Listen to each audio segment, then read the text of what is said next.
Coach Beeline talked about you guys having more of an edge after Saturday. Have you seen that? Have you noticed that? Do you guys feel like that maybe it's helping recalibrate things a little bit? Yeah, definitely. I mean, just getting back. I mean, we got a good off day Sunday, just rest, recover. But definitely the last couple of days, just after watching film, seeing what we did right, seeing what we did wrong. Definitely, the edge is kind of back with us. I mean, practicing really hard these last couple of days, and just getting ready for the tournament coming up. Hey, you've experienced this a couple of times. What's this week like? And it has to have a different feel than the regular season. How much fun is it? I mean, it's a blast. We've been telling the younger guys, I mean, X and I, and Charles, I mean, it's pretty much a different season right now. It's win or go home. And I mean, to keep winning multiple days in a row, it's a lot of fun. Playing a big stage in a big city like that in front of a lot of fans, it's something special, and we're all looking forward to it again. How can you bottle up what has happened the last 2 years and use it? I mean, what has been successful for you guys to win back-to-back titles? I think just focusing on one day at a time, just taking care of business. I mean, not looking ahead, but really just focusing on the day.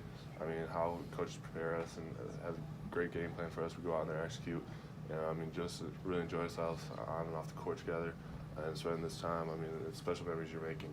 And I mean, when you're winning, it's a lot of fun, and that's what we hope to do this weekend too. And is it a challenge to have to prepare for 3 different teams at this stage? You don't know who you're going to face Friday night? Yeah, definitely. But I mean, Coach B does a great job preparing us all season long. I mean, we played a couple of those teams, but he kind of goes back to I mean the early practices. I mean, we start preparing for different teams at different points in the season, so it's not just surprises when we got to play someone new, and so we'll be ready for whoever we have to play. You mentioned there's an edge coming back. Where did it go? I guess what allowed them to see? I mean, I think it just kind of, I don't know if it really disappeared. Just we just lost it a little bit.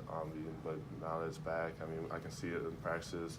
The competitiveness is back to where it was, and just continue to just grow and get better each day in practice and just improve our game. I think you guys won your last 5 games for a tournament last season, and you're 3-2. Heading into it this year, do you see this as a chance to change your trajectory, maybe? Yeah, definitely. I mean, going into the Big Ten tournament, we're focused on one of the 3 teams we have to play, and I mean, we're just preparing each and every day.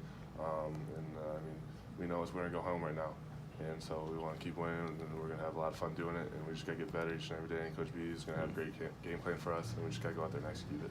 How did Charles look in practice, and what would it mean to have him back? It'd be a big help to have him back. I mean, defensively, obviously, but I mean, he's been playing well in practice. I mean, I'm not sure. I'm not really sure what his stats will be, but I mean, we're just gonna go with it, and I mean, we'll be ready for him whether he plays or not. But in the last couple practices, he's been looking actually pretty good, and getting back in shape, and he's been doing his regular stuff that he always does. John, you say it's win or go home, but obviously no matter what you do this week, you'll be in the NCAA tournament. So I guess going through this a few times, how is a conference tournament, viewed? Is it prep for the NCAA tournament, or is it kind of its own thing? Or? I would say it was prep for the tournament. I mean, because obviously it's one game time, and if you lose, you're going home. I mean, fortunately for me, X, and Charles, and Austin, we haven't lost the last 2 years in the Big Ten tournament, and so I mean, we want to continue that this year. And I mean, it really does help the younger guys a little bit. You just have that different feel, that neutral site feel a little bit. I mean, fans of both sides and multiple games like that, pretty much like AAU days a little bit. I mean, so just kind of prepare them for that.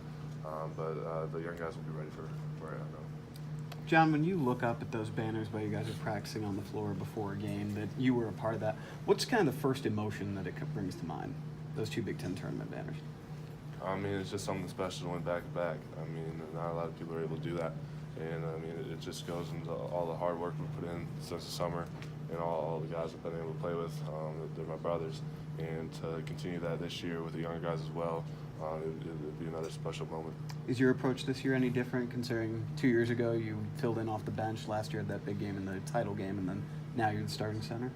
Not totally. I mean, just trying to do my job to help the team win, whether it be offensively, defensively. Not much has changed. I mean, obviously I'm starting now instead of coming off the bench. But besides that, not necessarily. John, you guys have a chance to be the first Big Ten team to three-peat. I guess how much of that is a motivating factor for you guys in this? I mean, that's big motivation. I mean, but we just want to go in there and focus on one game at a time. I mean, whatever happens. I mean, we're gonna go in there. Coach B's gonna have us ready to play, and we gotta go in there and just execute well. And I mean, if it happens, it's gonna be great. And we can't wait. But we just really got to take it one step at a time, one day at a time, and well, really one team at a time. I guess what's the key to handling the quick turnarounds that come in the tournament window? I think just the kind of mental aspect of it. I mean, obviously, as you get into the day, 2, 3 guys will be tired, but on both sides of the ball, and also just fatigue, and I mean the mental part of it, how much you locked in during walkthroughs in the morning, film, and I think that's what Coach B prides himself on. And our teams have the last couple of years is the quick turnarounds of watching film in the morning, going through walkthroughs and being focused, everyone being focused and being on top of it later in the day as we play. So really, I think that's kind of what typically helps us in the last couple of years. Is that something that gets easier, I guess, as you go through? Or does it get more mentally taxing? Or? No, I don't think it gets. For me, it's not hard, but I know some guys it is hard to concentrate. The kind of mind wanders off, especially the younger guys. I know my freshman year, I would catch myself. But now that you're playing more, obviously, so you always got to kind of keep the young guys in check, ask them if they need help with anything, if they see anything, if they're having trouble with something. So, not necessary. What do you talk about playing with edge? Do you feel like this team still has something to improve going into this tournament? Yeah, definitely. I mean, we've lost the last I don't know, someone said 2 out of 5 or whatever. And so we just want to bring it back. I mean, I've seen it in practice, so I know what this team's capable of doing, and so I'm excited to see it this week. You said you view this as